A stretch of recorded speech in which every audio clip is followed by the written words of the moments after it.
President Biden is under criticism for allegedly advocating for people to break federal law to support abortion rights. In a statement given by his press secretary, she said, "I know that there's an outage right now, I guess about protests that have been peaceful to date, and we certainly do continue to encourage that outside judges' homes, and that's the president's position." After this statement, critics cite his constitutional duty as president to uphold security for the courts by executive law in a faithful manner. On the other side, his supporters are saying the statement meant that Biden encourages people to stay peaceful if they do decide to protest outside of a judge's home. Either way, the statement should have been communicated in a clear way, but sadly it wasn't. Now, did you know that it's actually against the law to protest outside of a judge's home? In fact, it's a federal offense that no one at the Department of Justice seems to care about. Pro-life believers are now peacefully protesting outside of Nancy Pelosi's home in San Francisco. We'll see if this continues to escalate. Leaked audio of Senator Lindsey Graham criticizing former President Donald Trump has just been released. In the clip, Graham can be heard saying his thoughts on the Capitol riot. He says Trump misjudged the passion. He plays the TV game and he went too far. He went on to further state, "Trump and we had a hell of a journey. I hate it being this way.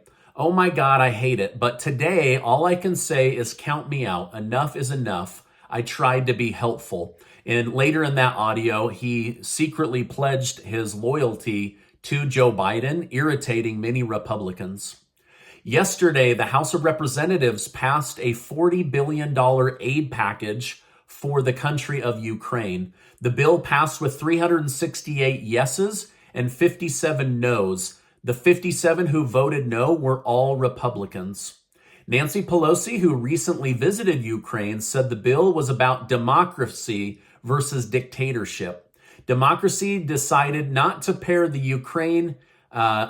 Democrats decided not to pair the COVID package with the Ukraine aid package, as they felt that Republicans would not give them the support they needed in order to pass the bill.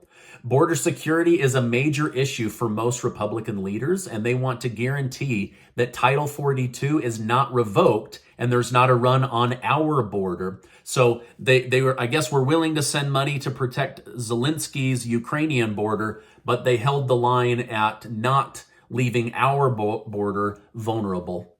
Zelensky has publicly thanked Nancy Pelosi for getting him $40 billion. The United States has spent more taxpayer money on Ukraine in the last 60 days than on all road and bridge repairs from all 50 states combined. It's a massive amount of money that taxpayers will have to pay in order to keep Ukraine safe. The baby formula crisis is starting to spin out of control. Shelves of baby formula all around the country are being found empty. New mothers are being forced to pay upwards of $120 per can of formula. This is so messed up. The new data shows that inflation has slowed from 8.5% to 8.3%, and the White House patted themselves on the back. So I guess we should celebrate some stuff becoming cheaper by 0.2%. 0.2%. The New York Times has reported that Hunter Biden is trying to settle with the Justice Department regarding their investigation into his past controversial business dealings. The decision as to whether or not the charges will be pressed will fall on Judge David Weiss. If David believes there is enough evidence, Hunter Biden and potentially other Biden family members could be charged or forced to settle by paying a fine. There will be no criminal charges, just fines for his shady business practices. In the upcoming elections, Republicans will be defending their push to remove Roe versus Wade and make abortion a state-only issue. However, it won't be Republicans that Democrats are really fighting. Just this morning, Senator Joe Manchin said he won't support the new federal abortion bill his Democrat colleagues have tried to cram through. He said it's rushed and it's too broad to get his vote. He said they can try again and do it right, and then he will vote in favor of his own political party.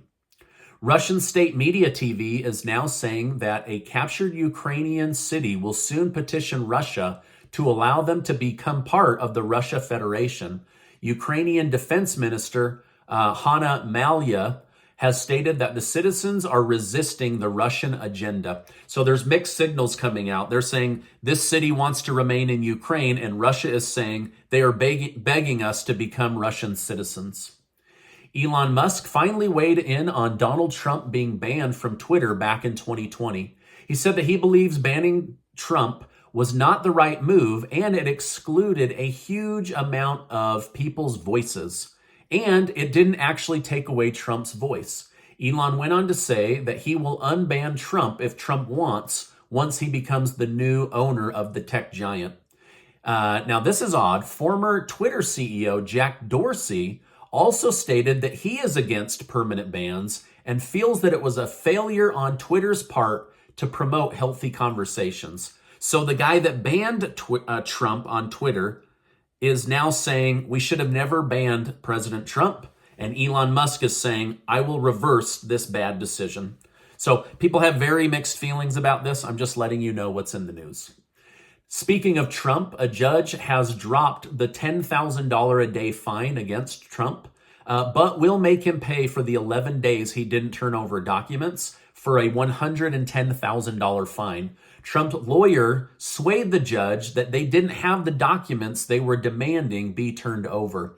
He will have until May 20th to prove they don't have the documents, or else the fines will start up again.